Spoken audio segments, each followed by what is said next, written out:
Have you ever just stopped and wondered, how do we actually know the things we know? I mean, from the tiniest particles to the most massive galaxies, there's a process for figuring it all out. Today, we are opening up the playbook for scientific thinking, and trust me, it's a powerful tool for anyone who's curious about the world. It's a huge question, right? I mean, we're just bombarded with information all day, every day. So, how do we cut through the noise? How do we figure out what's fact and what's fiction and build a body of knowledge we can actually rely on? Well, the answer is this incredible process, this way of thinking called scientific inquiry. And the best way to think about it is like a playbook. Seriously, it's not some secret manual for scientists and lab coats. It's a set of strategies that anyone, and I mean anyone, can use to ask really good questions and find reliable answers. So, here's our game plan. We're going to walk through the 5 key chapters of this playbook. First, we'll look at how scientists build models to make sense of the world. Then, we'll clear up the confusion around words like hypothesis, theory, and law.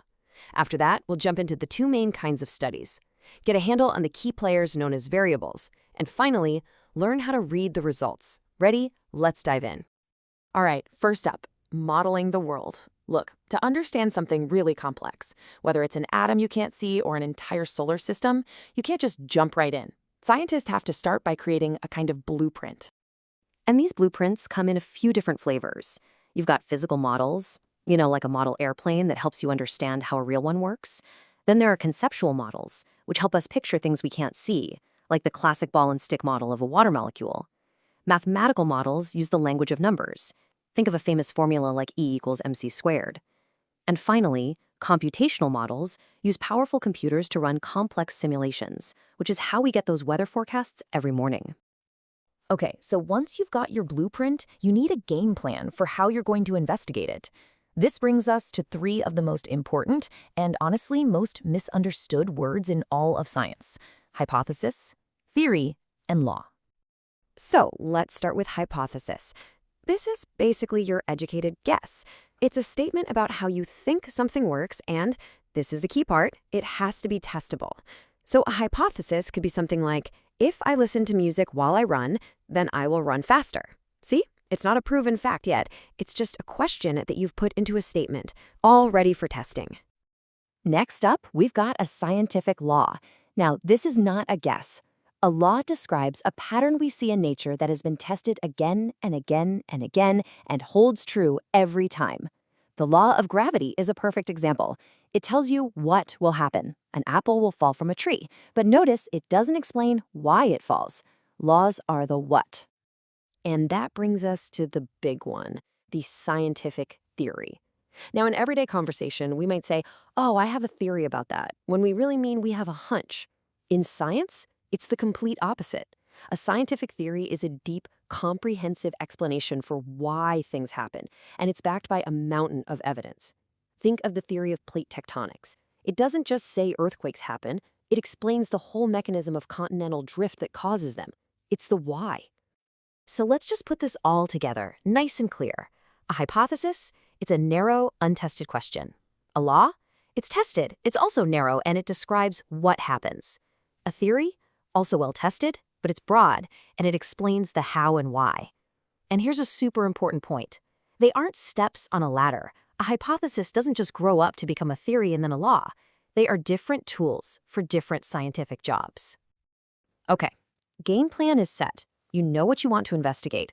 Now you need an arena to actually do the testing. And for that, we mostly turn to 2 main types of studies: controlled experiments and observational studies. The biggest difference between these 2 comes down to one word: control. In a controlled experiment, the scientist is like a movie director on a set.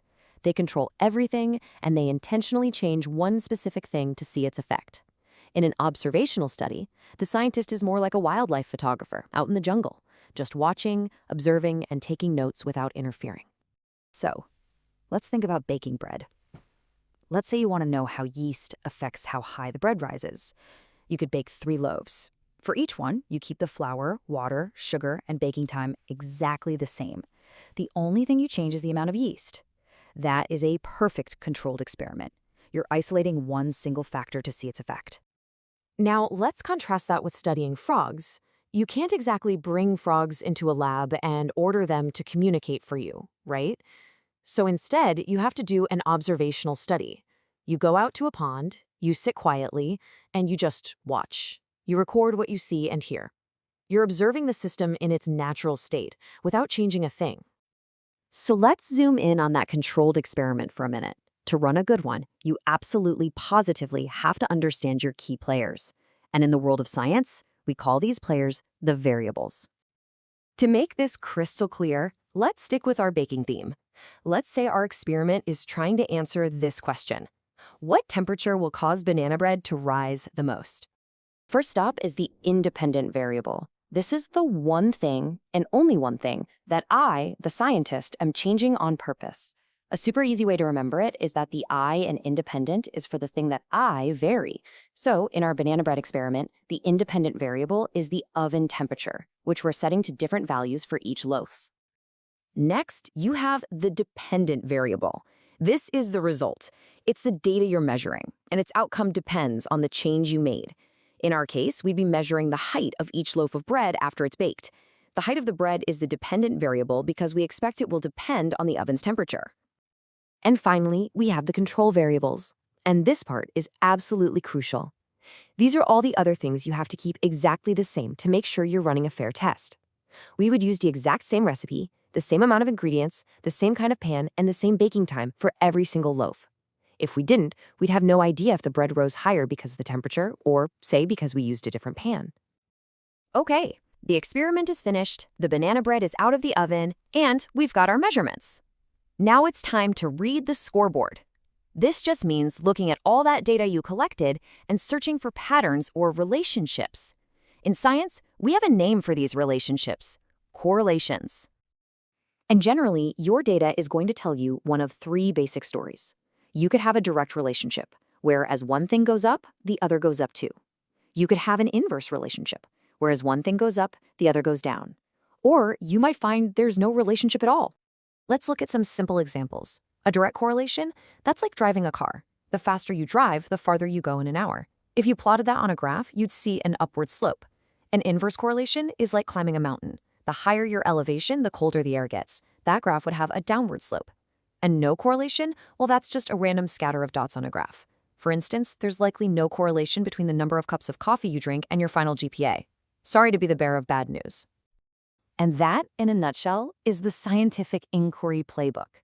And as this quote reminds us, it's not about finding some single, final, ultimate truth. Science is a process. It's this constant cycle of observing, asking questions, testing, and then refining what we know. It's a journey, not a destination. So here's the big takeaway. This way of thinking, it isn't just for scientists. You now have the playbook. You have the tools to ask smarter questions, to design fair tests, and to better understand the world all around you. So I'll just leave you with this one question. You've got the playbook.